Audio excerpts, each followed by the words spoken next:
and welcome. Today I wanted to do a review on the Electrum Sabercraft Errant. Now Electrum Sabercraft is a pretty new kid on the block. These sabers, which is their flagship model, they just shipped out last December, I believe. This is part of the first set of 50 that they made. This was number 39. They have brought these into full production and are currently working on their second model, the Torrent.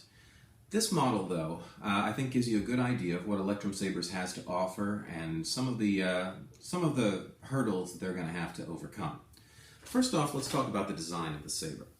They said that they took the saber cues on this, or the design cues on this one, from Swords of Antiquity, and you can definitely see that. This flanged emitter right here reminds me a lot of some of the crossguards that you saw in low-profile crossguards on Viking swords, also on Chinese martial arts swords.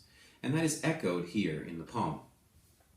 All right, this is a very shiny saber. It comes with a mirrored finish, copper anodized here with black down in the grooves.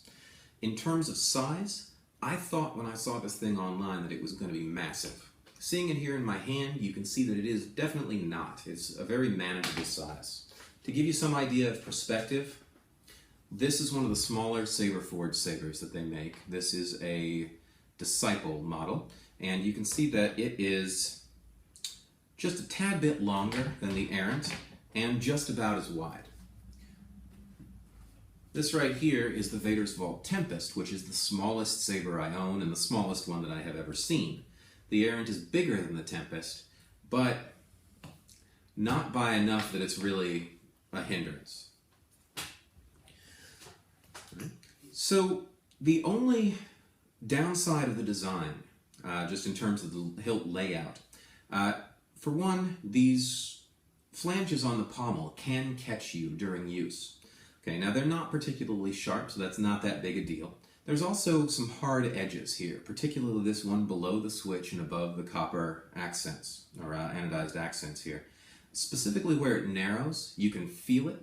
It's not enough it's going to lay your finger open, but in vigorous use, you could catch this and it might hurt you a bit. This is something that you should be familiar with saber forged sabers. They often have this issue as well. Again, not a real detracting point, but just something to be aware of.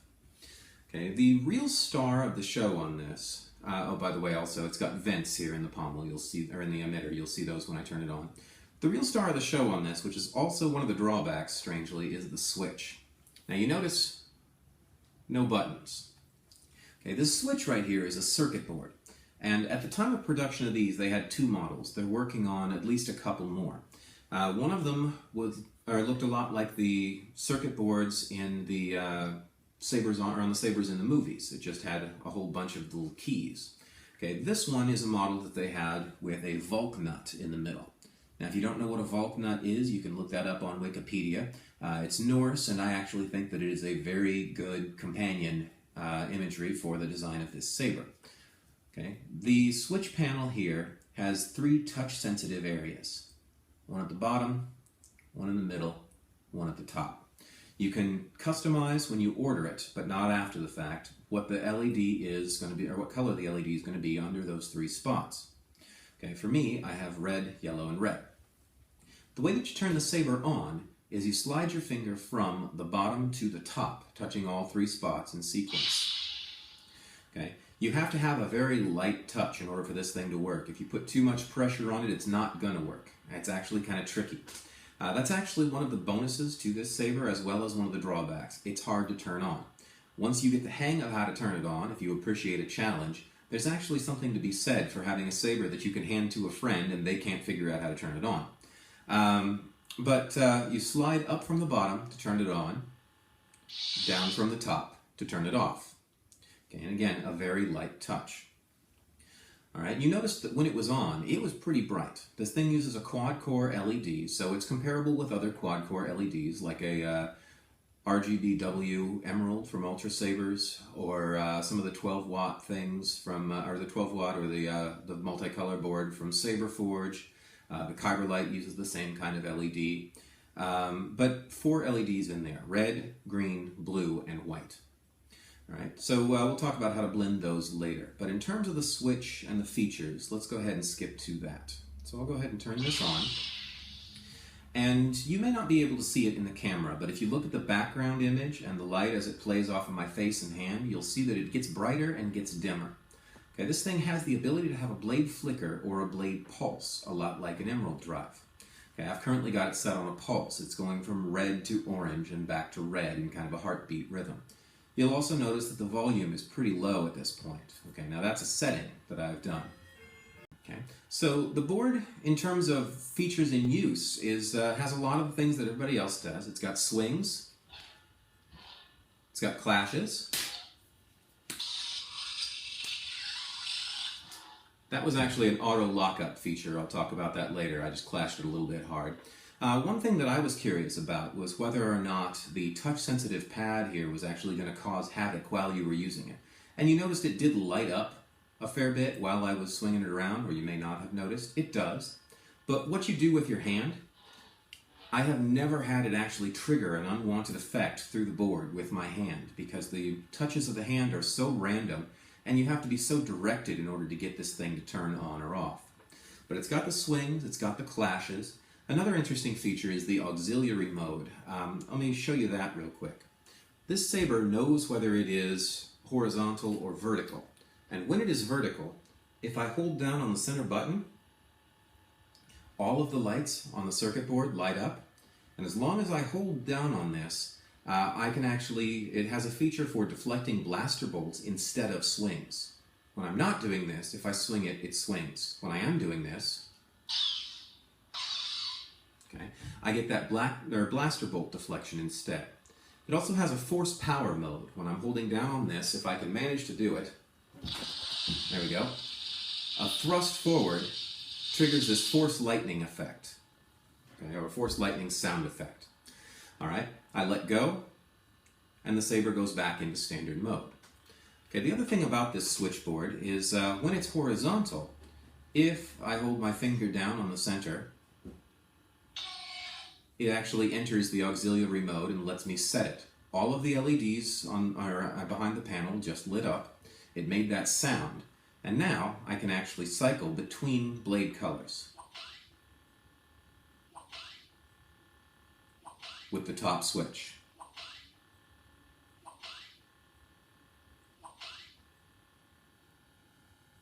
Okay, there's a lot of them. I won't cycle through all of them. I'll actually just leave it here on this blue. But you notice this blue has a flicker, which I think you can see in the way that the light plays off things as opposed to a pulse. Okay, the bottom key in auxiliary mode lets me switch between sound fonts. Okay, this only has one sound font on it currently. That's the way they ship unless you pay extra. I haven't loaded any others onto it. To get it out of auxiliary mode, I hit the center button again, and it's back to normal. All right, so that's the work on that, and this thing is actually a very neat switch. It's one of the key features of this. But again, it does take some getting used to, and it can be a little bit temperamental. I've had it when I was trying to cycle through colors where it was cycling through more than one at a time, even after I'd removed my finger. I think it had picked up an impression. I've also had trouble upon occasion getting the hang of turning it on and turning it off. But it's a pretty solid switch design, and it's a pretty feature-laden board. Swings, clashes, blade lockup. Oh, I said I was going to show you that automatic lockup. This is a feature that can be turned on or off. But when blade lockup or automatic lockup is on, when it clashes into another blade,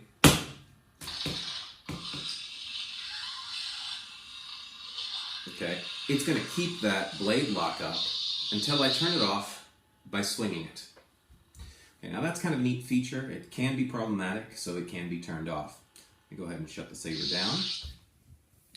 All right, so let's finish up with the saber, and let me show you a couple other elements here.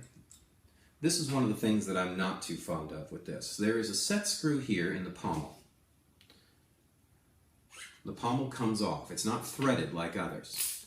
Okay, this gives you access to the SD card for loading more sound fonts onto it, the USB port for recharging the saber, and there's a little kill switch in here that will actually turn the saber entirely off if you're going to have it off for a short or for a long period of time.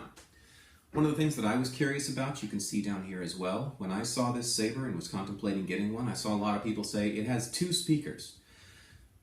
In past, when I've looked at sabers and they've got that one bass speaker in the bottom, I thought to myself, why on earth would you put two speakers in it, and how could you do that? That's how you can do that. You see those two black things at the top of the bottom of the chassis? Those are speakers. They're rectangular, narrow speakers, kind of like what you see on a cell phone, as opposed to those big bass speakers like you see in a lot of other sabers. They keep up pretty well. They're decently loud. I have this on the lowest volume setting possible, which is why, or so that you can hear me talk, which is why it wasn't so loud a moment ago. I'll show you what happens when you crank it up.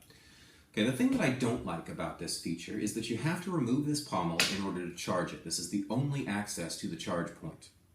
Okay, that is a hassle, and I'm thinking it's going to lead to a little bit of wear, but the primary reason that I don't like that is you notice that there are no threads or guides on this pommel.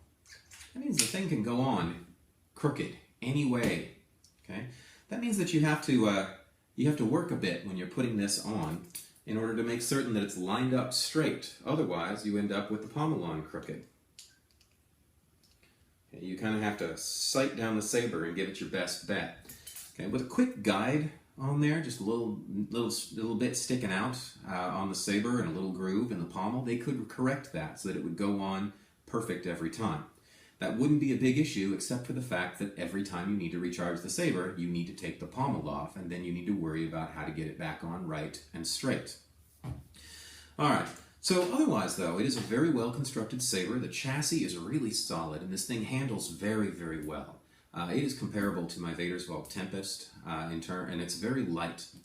Okay, nothing I would want to do contact moves with like an Ultra Saber. I need a little bit of weight for that, but this thing could be a very, very definitely useful dual wield or single wield quick saber.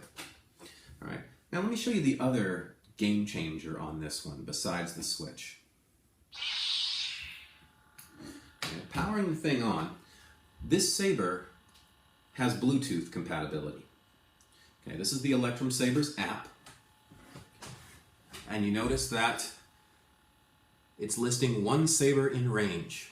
Okay, this app gives you the ability to name the saber. I figured an appropriate name for this one would be Tyrfinger, so I have named it that. It's after Odin's cursed sword. You can Google that if you like too. But I find the saber, I connect to the saber, and the saber makes a noise telling me that that connection has been made. Right now it says downloading sound bank. Be patient. Alright, so I'll move up closer to the camera so that you can see this app.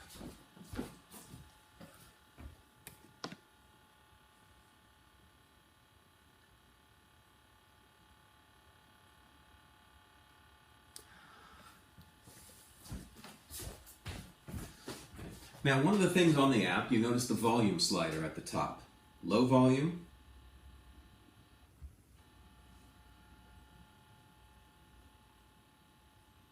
Let's see.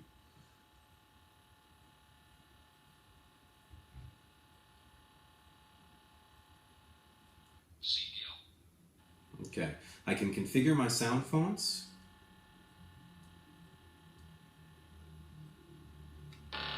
There we go. That's master volume high.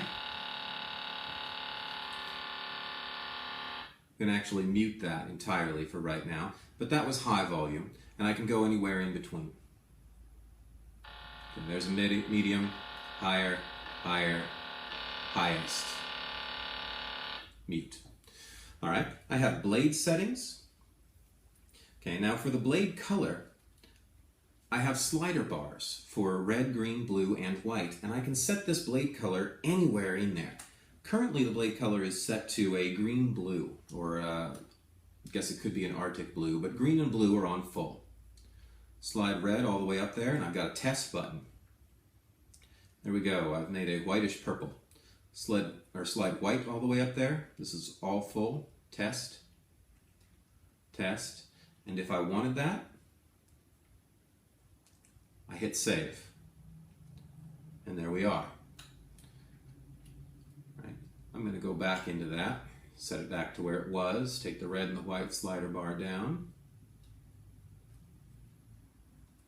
test, save.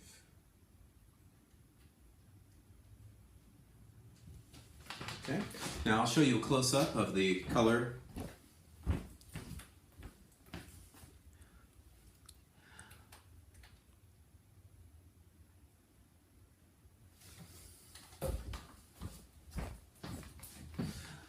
So there at the top I had the main blade color.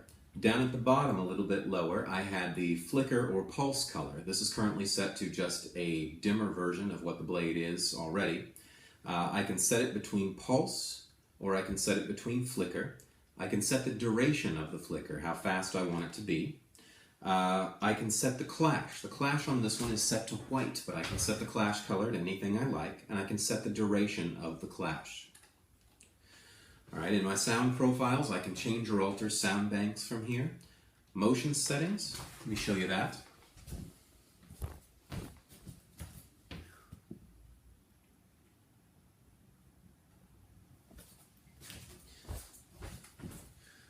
Okay, so there's motion detection are the top two sliders. That's how sensitive the thing is. Swing interrupt and swing strength, that's how much the sounds are going to cut each other off and interrupt each other during the middle. Stab angle, this thing has a stab sound. If it detects a stab, it makes a quick thunk sort of noise. Auto lockup is the feature I showed you earlier.